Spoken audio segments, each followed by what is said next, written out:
I am Marcus James Dixon with Gold Derby, and we are here with Ben Archard, the director of The Traitors on Peacock. So, Ben, first things first, huge congratulations on your Emmy nomination this year. What was your reaction to finding out that amazing news? I was obviously absolutely thrilled. It's a really big deal. We've had some great recognition for the BBC series, but to get the recognition for the US series as well, it's huge. And certainly on series two, the traction around the series and the chat on social, it just seems to have grown and grown. So, personally, I'm thrilled that it's an individual nomination, but for the series as well, it's great to have got the coverage we've had. Yeah, and also Alan Cumming for Best Host and Best Cinematography. Was there a big group chat? Did you all kind of celebrate? Was there a party? How did you all find out about So each other? listen, well, funnily enough, I was on a plane on the way to Venice, and I was literally sat on the runway, and I was watching the live sort of nominations go out on YouTube, and it didn't mention anything. Obviously, I saw one for the series on the YouTube, but then I got all these texts were coming through like, "You've been nominated too. You've been nominated too," and I was like, oh, "I haven't seen it. I haven't seen it." They're like, "We've been sent something by the press team." So yeah, it was great. It was really cool. And then I got on this flight, lost all my Wi-Fi and my signal, and landed to sort of loads of groups and loads of messages from all the guys that we work with. So yeah, it was fun. It was a fun way to find out. Alan Cumming is the host of the US version of The Traitors, and he's mostly known for acting in theater and TV and film. What does he bring to this show that nobody else could have? He's kind of a unique choice. He's a really unique choice. So there's two ways to discuss it. Like from my point of view as a director, working with someone like Alan is an absolute dream. So Alan hits the mark every time. He knows his lines. He's a true professional from that point of view, coming from scripted drama. So that's great for me for sure. But he also brings the drama and the character. And everyone talks about the incredible costumes he wears, and that's become almost as big as the show. So he brings an incredible character and flamboyancy to the series that absolutely raises the game in terms of presenting a show like that. So he's a joy to work with. I love working with Alan. And you you have to pick one episode to submit to the Emmy judges for directing, and you chose the season two premiere, Betrayers, Fakes, and Fraudsters. What was it about this episode that you felt was a strong example of your overall work for the whole season? So I think for me, the reason I chose that episode was that there's a huge grand opening to the series, and that always sets the tone for the Traitors in my eyes. So you've got an amazing what we call a pre-titles in the UK. Then you have this big procession as they come down the drive. It's their huge reactions. It's a complicated direct for one for me. It's 20 plus cast joining from the get-go. It's Alan coming in a big arrival. And then on top of that, there's all the other bells and whistles for the opening show. So for me, it felt like a really good microcosm of loads of different departments, and of course, my showcasing my directing to the best. So that's why I chose that episode. It's ambitious. It shows the series off in its huge full glory. So yeah, I felt that was the one to go with. And season two featured a cast of celebrities, reality TV stars, and many of them wanted to be a traitor. So ultimately, it was Dan and Phaedra that were chosen. And what was your reaction to those two, Dan from Big Brother, Phaedra from Housewives? So it's really interesting for me as a UK director. Obviously, I read all my biogs and I learn about those guys, but I probably don't know them as well as an American audience does. So to a certain extent, they're sort of fresh meat to me, which is really exciting. I knew their backgrounds, of course, and I knew what they bring to the show. But until you see those guys take on that role, you never quite know what they're going to be like. And that for me is the joy, like being a Brit and maybe not knowing as much as some of your US exec teams or your US audience know about these guys.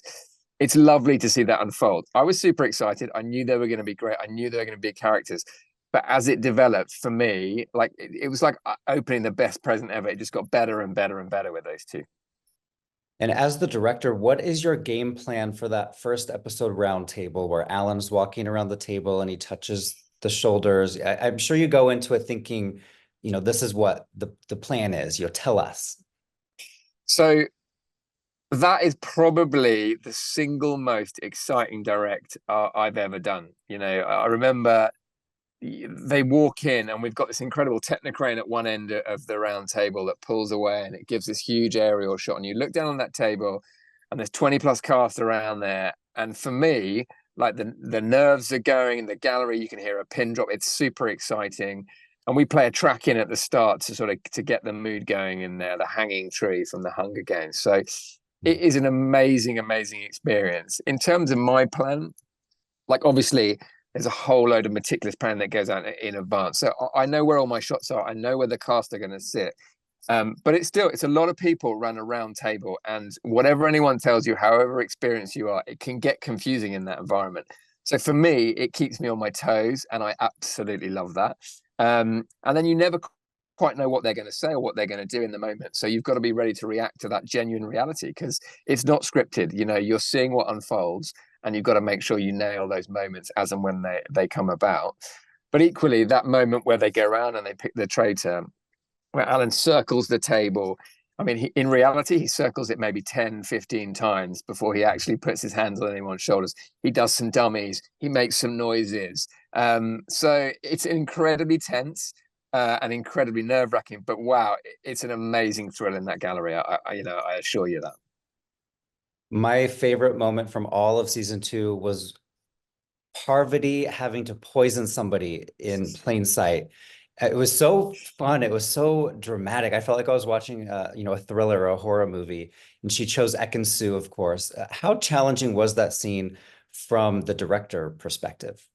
So as a reality scene goes, they are the most challenging. So we have those little nuggets in the series, throughout, but that's a great example of one where months and months of planning go into place. We obviously know exactly what the gameplay is, but you never know how it's going to unfold, right? Like all of this reality, you don't quite know what room they're going to go to, how they're going to react, who they're going to go for. So from a directing point of view, I've always said my game is to make this show look $1 million, right? And make it look better than any other reality show that's out there.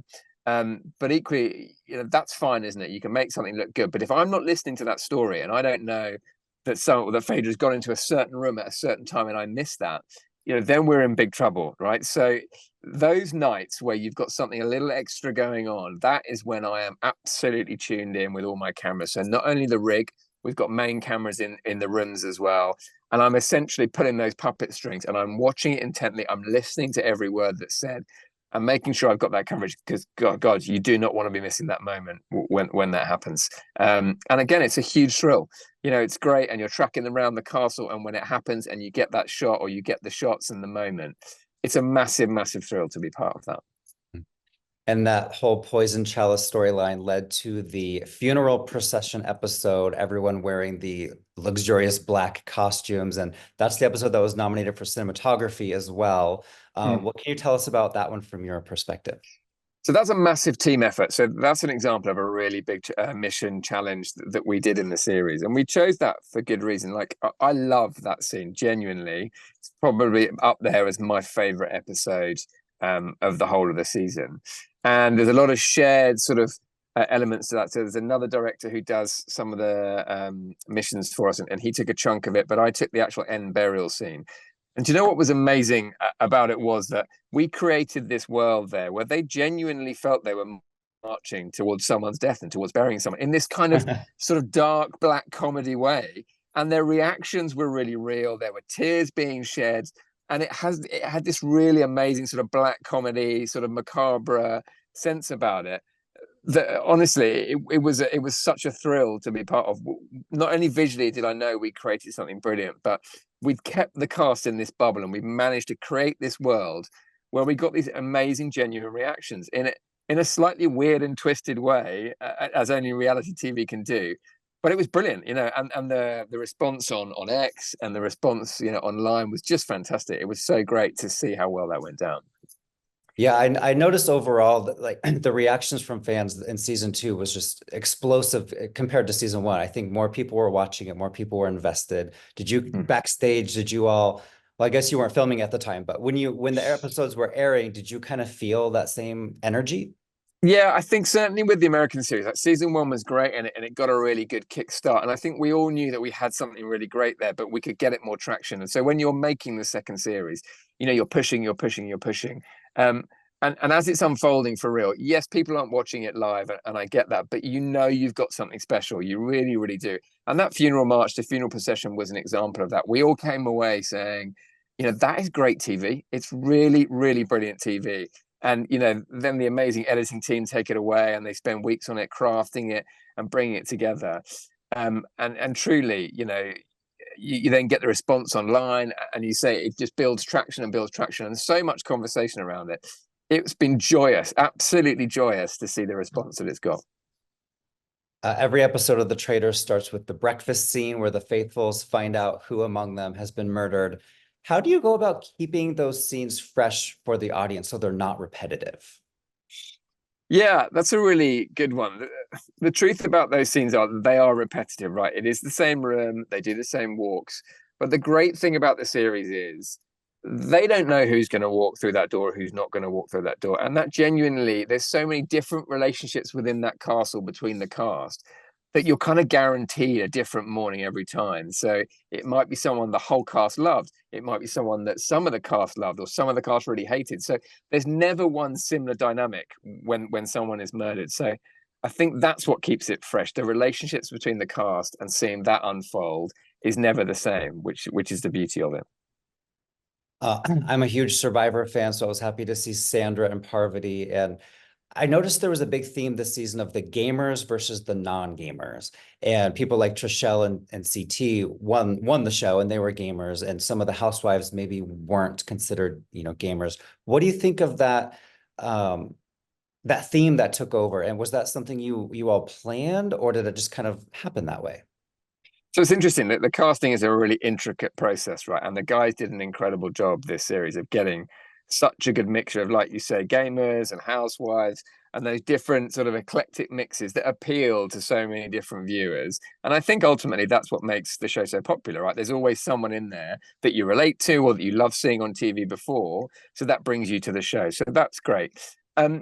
But the truth is, I think a lot of people think that the gamers are always the ones that are going to smash it, right? And yes, sometimes they do, but that doesn't necessarily stand. I don't want to give any spoilers or say anything, but it's worth watching the next series because the balance can be tipped. And just because you're a gamer and just because you're good at strategy doesn't necessarily mean you're going to be great at the traitors, although sometimes it does. So again, that's the brilliant thing about the format, right? You might assume something about the traitors in terms of who you're going to put in there, but never assume too hard because that can be flipped on its head so quickly.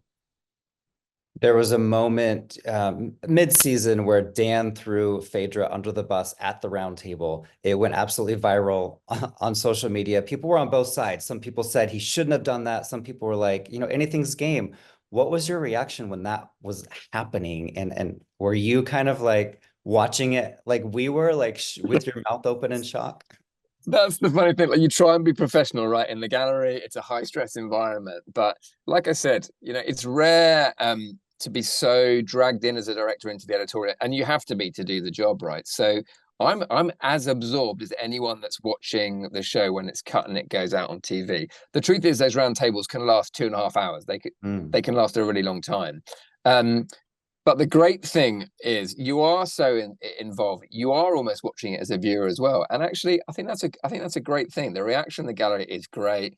That keeps the energy going. And I think that's what maybe gives it an edge in that gallery, and it gives us an edge when we're directing it as well. It's a truly exciting thing to direct. And again, I have how many cameras? There's 15 odd cameras in the round in that gallery, and those guys, they all want to know what's going on. They all come on, they come talk to me afterwards. It's rare that I get crew that want to know what's going on with the story. Sometimes they're just in their eyepiece, but all my crew are engaged, and it drags everyone in. The story really drags everyone in, whether you like it or not. You walk in on that set and you put a shift in on this show, the story will drag you in, just like the guys who watch it on their TVs at home. Well, season 3 of The Traitors is coming out. I'm assuming in early next year on Peacock. Is there anything you can tease at all? I'll tell you right now, I cannot wait to see Carolyn from Survivor on The Traitors. So I don't know what I can and can't say, so I probably won't say too much. But what I can say is, in a similar way that the expectation built for series 2, we knew that the expectation was going to build again. So we've pushed even harder to make series 3 bigger and better than it's ever been before. If you loved Alan's outfits in series 2, you're going to love them in series 3. And the cast, there's a great cast to look forward to. Obviously, that's being released online. But yeah, it's going to be a thrilling season 3. Well, Ben, thank you so much for chatting with us. Congrats on your Emmy nomination. We're going to be rooting for you at the Emmy Awards in September. Thanks so much. I really appreciate your time. Thank you.